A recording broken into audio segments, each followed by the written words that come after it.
Long before the term reality shifting even existed online, in 1971, Robert Monroe described an experience in his book Journeys Out of the Body where he discovered a place he called Locale 3. It was a reality with its own environments, its own rules, and its own continuity. And in 2012, I entered this place for the first time intentionally. My name is Stephen Carva, and I help people consciously explore outside the physical realm through altered states of consciousness. Now, before I dive into the experience itself, I need to give you some background on my state of mind at that time. So when this happened, I had already been practicing altered states of consciousness for many years, right? So lucid dreaming and astral projection were almost daily practices for me. And I had reached a point where my only intention was to push the limits of these states. I wasn't interested anymore in the usual fun activities, like flying. I was just obsessed with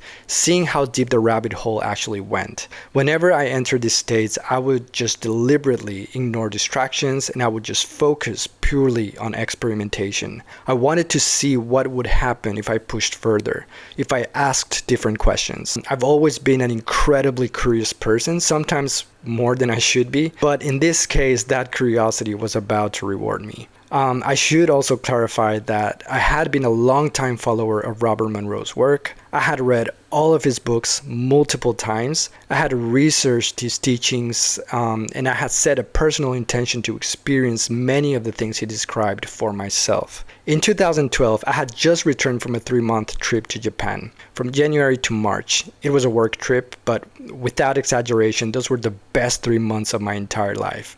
The experiences I had there were completely unmatched, like nothing I had ever experienced in physical reality before. So I developed a very deep emotional attachment to Japan, to the culture, to the people, the experiences, and it left me with just one overwhelming desire, which was to return, possibly permanently. When I came back, my mind was saturated with those experiences. That was all I could think about.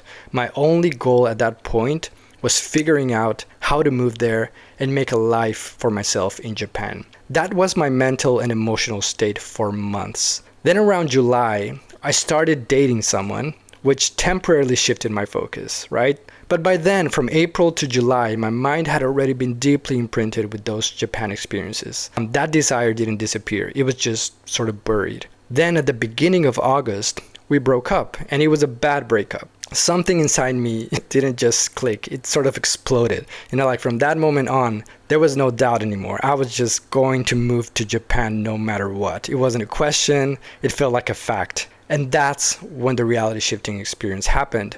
One night in August, I was sleeping over at a friend's house. That night, I astral projected intentionally. I woke up around 4 a.m., felt the familiar sensations. I separated, and I found myself standing in my friend's room. I stood there for a few seconds, kind of like unsure of what to do. I hadn't planned anything. Then I noticed the television. My friend had a very large TV directly in front of the bed. It was like a 72-inch flat screen TV. And as I looked at it, suddenly, I remembered Robert Monroe's experience with Locale 3. And the reason I recalled it was because I associated the TV screen with his account of how he accessed Locale 3. So basically, through his astral experiments, Monroe described discovering a hole in the wall of his room that led to what he called a physical matter world, one that was almost identical to our own. In this world, he experienced living a completely different life, with a partner, responsibilities, and he had continuity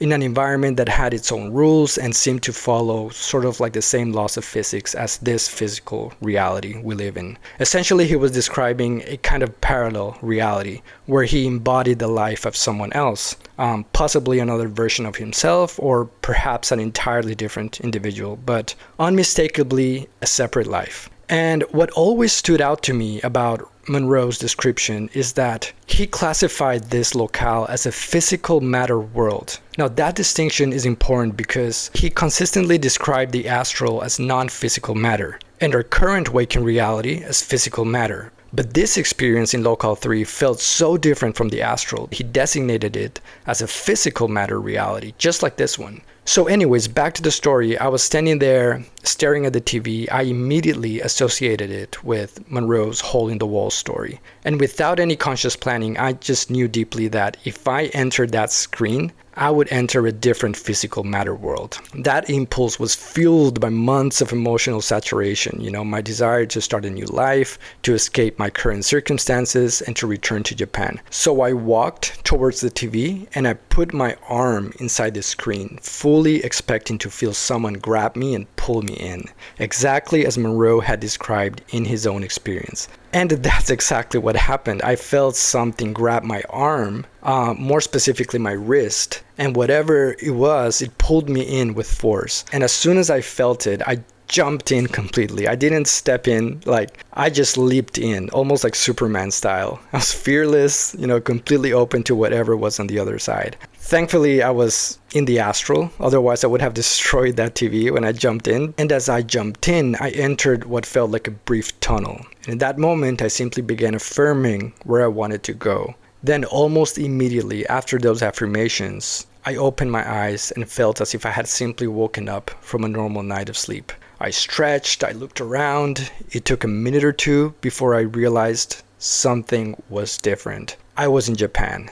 And I wasn't visiting, I was living there. I had a partner, I had friends. The environment was stable, it was continuous, and I would say indistinguishable from physical reality.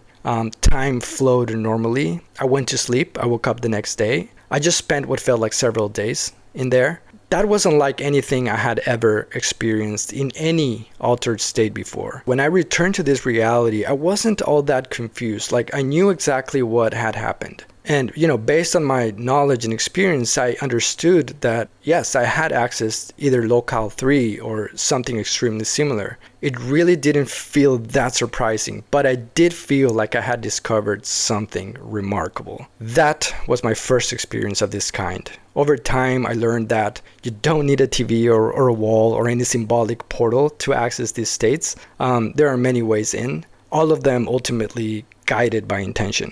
So I continued experimenting and gradually developed a much clearer understanding of what it actually takes to enter these worlds. At that time, I needed a name for this experience, something that made it easier for my subconscious to access again. Since it felt more like a parallel physical reality than an astral plane, at the time I just called it dimensional traveling. Much later on in 2020, when the whole shifting concept became more widely known due to Gen Z talking about it on social media, I realized it was being called reality shifting. And from the very first accounts I heard of people claiming to experience this, I just immediately knew, without the slightest doubt.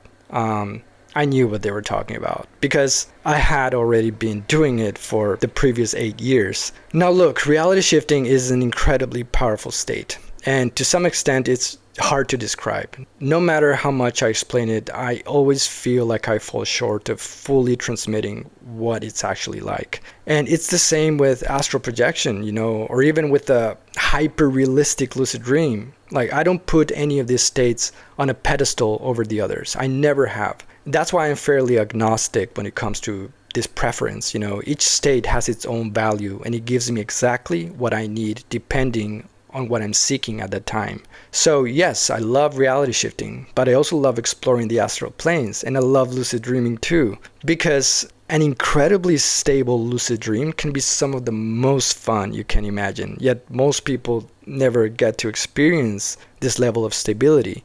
It all depends on what I want to experience. If I want to have fun and experiment creatively, I lucid dream. If I'm seeking knowledge and otherworldly experiences, I astral project. And if I want to embody another version of myself and live out a parallel life, I reality shift. I don't rank them, I don't put any on a pedestal, and that's probably one of the reasons I've been probably able to access them consistently. I also understand that many of you probably think this all sounds far-fetched, and that's fine. I'm not here to convince anyone of anything. I'm well past that stage. I've been doing this for close to 30 years, and I honestly don't feel I have the energy to debate these things anymore.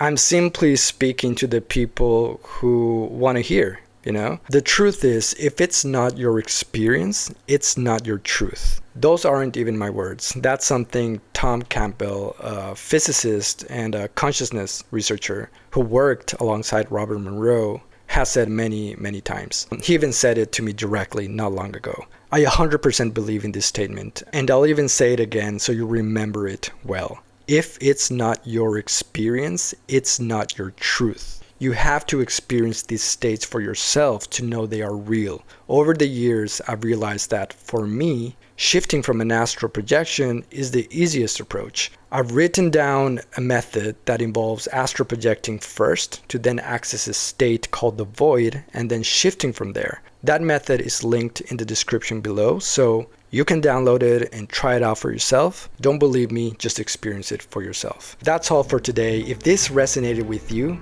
please like the video and subscribe to this channel for more content like this. And let me know your thoughts in the comment section below. I'll talk to you all again soon. Because I am more than physical matter, I can perceive that which is greater than the physical world.